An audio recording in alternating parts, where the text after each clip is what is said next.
अस्सलाम वालेकुम, क्या हाल चाल है सबके। उम्मीद है सब खैर खैरियत से होंगे, मज़े में होंगे और अल्लाह ताला की ढेर सारी नेमतों का शुक्र अदा कर रहे होंगे। आज मैं आपके लिए बहुत ही ज़बरदस्त सी मटन बिरयानी की रेसिपी लेकर आई हूँ।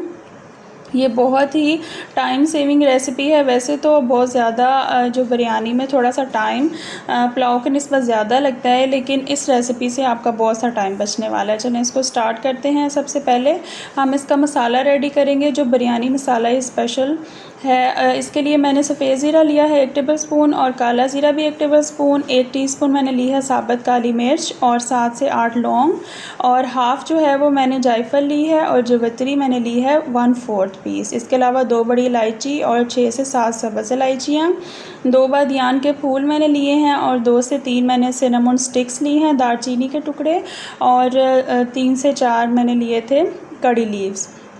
अब वो मसाले को सारा हम ग्राइंड कर लेंगे। और इधर मैंने 1.5 कप लिया है दही, उसको अच्छी तरह फेंटने के बाद और इसमें 3 टेबलस्पून मैंने जिंजर गार्लिक पेस्ट ऐड किया। ये जो मसाला हमने ग्राइंड किया है इसको सारा नहीं डालना, सिर्फ 1 टेबलस्पून के करीब आपने इसको बचा लेना है और बाकी सारा इसमें ऐड कर देना है। इसके अलावा मैंने इसमें डाला है जी चाट मसाला, मैंने डाला है 4 टेबलस्पून और सुरख मिर्च मैंने डाली है 3 टीस्पून। ये मैं चावलों के हिसाब से ऐड करती हूँ, अगर आपको ज़्यादा स्पाइसी चाहिए तो आप 4 कर लें। और नमक मैंने इसमें 6 टीस्पून ऐड किया है चावलों की क्वांटिटी के हिसाब से। 2 केजी मेरे पास राइस हैं और 2 केजी ही जो है वो मटन है, तो उस हिसाब से मैंने 6 टीस्पून ऐड किया है।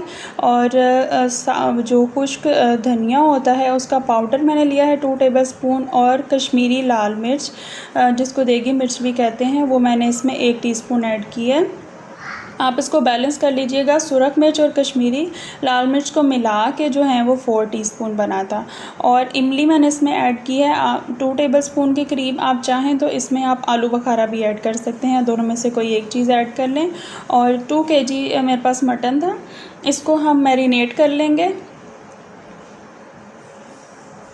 अगर आपने दोपहर में बनानी है तो आप इसको सुबह मैरिनेट कर लें, 2 से 3 घंटे मैरिनेट कर लेंगे तो बहुत अच्छा इसके अंदर फ्लेवर एब्जॉर्ब हो जाएगा। और जो मसाला बनाया ना हमने स्पेशल, इसकी खुशबू बहुत अच्छी आने वाली है बिरयानी में।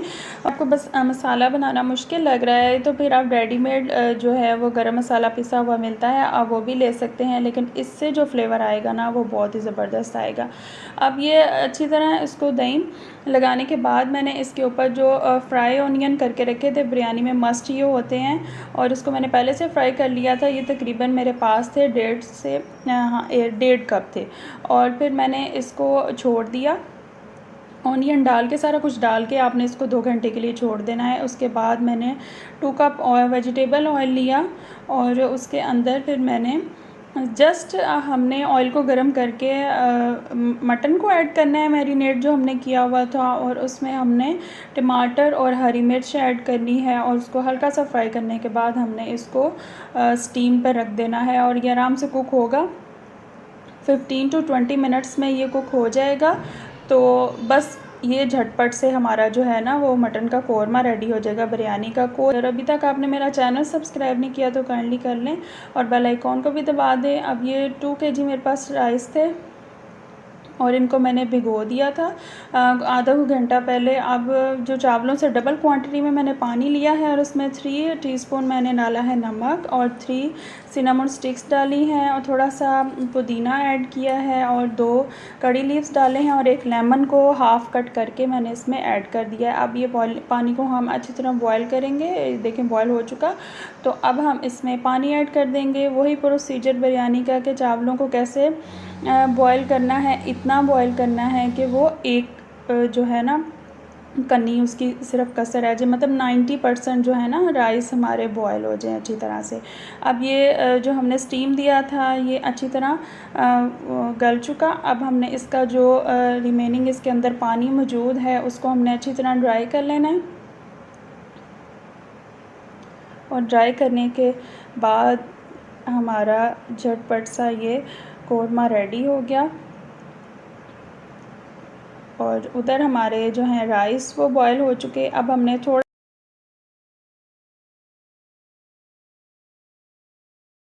सा ऑयल लिया देगची में और इसको हमने ग्रीस करने के लिए, जस्ट हमें ये ऑयल चाहिए ताकि चावल नीचे से लगे ना हो और ख़राब भी ना हो। अब हम बस सिंपल लेयरिंग करेंगे।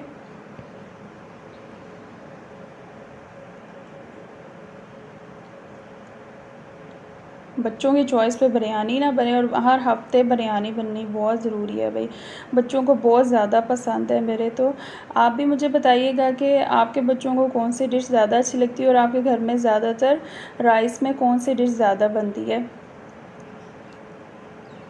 नीचे हमने राइस की एक लेयर लगा के ऊपर हमने हाफ़ जो क्वांटिटी है वो मटन की ऐड करनी है, फिर उसके ऊपर जो हाफ़ लेयर है वो राइस की ऐड की है। मैं स्पीड इसलिए तेज़ कर देती हूँ क्योंकि फिर टाइम को जो है वो जल्दी कवर करना होता है, रेसिपी को 10 मिनट्स के अंदर अंदर कवर करना होता है। अब हम जो रिमेनिंग रह गया था मटन, वो हम ऐड करेंगे। और कितनी अच्छी लुक आ रही है ना, मसाला बहुत ही टेस्टी बना था। और इसका जो ऑयल होगा ना वो हमने साइड्स पे सारा ऐड कर देना है, ताकि साइड से भी नीचे तक चला जाए और नीचे लगे ना चावल वगैरह।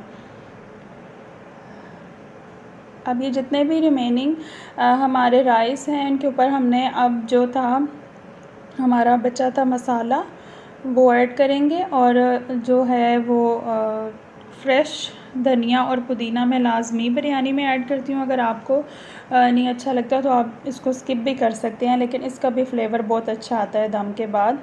ये ऐड करने के बाद जो थोड़े से मैंने ऑनियन बचाए थे वो ऐड करूँगी। और जो मैंने मेरे पास सब्ज़ मिर्च का अचार पड़ा था वो मैंने थोड़ा सा ऐड कर दिया, तकरीबन 3 टेबलस्पून के करीब था। और थोड़े से राइस रह गए थे, वो ऐड करने के बाद मैंने इसमें ज़रदा रंग ऐड किया और रिमेनिंग मसाला और फ्राई ऑनियन डाल के, तो बस इसको मैंने 10 मिनट के लिए, 10 से 15 मिनट, आपको अंदाज़ा हो जाएगा कि राइस को कुक होने में, टोटली कुक होने में कितना टाइम लगता है। लेकिन ओवर कुक भी ना कीजिएगा क्योंकि उससे फिर चावल टूटना स्टार्ट हो जाते हैं। इसको मैंने कवर किया 10 मिनट, और लें जी हमारे जो राइस हैं वो ज़बरदस्त से रेडी हो चुके। बहुत ही अच्छी खुशबू आ रही थी, और इलायची की, और जो गरम मसाला हमने इसका स्पेशल बिरयानी मसाला बनाया उसका भी बहुत अच्छा फ्लेवर आ रहा था। आपने इसको ज़रूर ट्राई करना है और मुझे बताना है। इस रेसिपी से आप मसाला इसका बनाइएगा और फिर ये बिरयानी बनाइएगा और मुझे बताइएगा अपना फ़ीडबैक। इसको मैंने ऊपर से गार्निश किया है, जो थोड़े से फ्राई ऑनियन और मेरे पास पुदीना पड़ा हुआ था उससे थोड़ा सा गार्निश किया और सर्व कर दिया, और सब ने बहुत मज़े से खाया। मुझे अपनी दुआओं में याद रखिएगा और इस रेसिपी को ज़रूर ट्राई कीजिएगा। अल्लाह हाफ़िज़।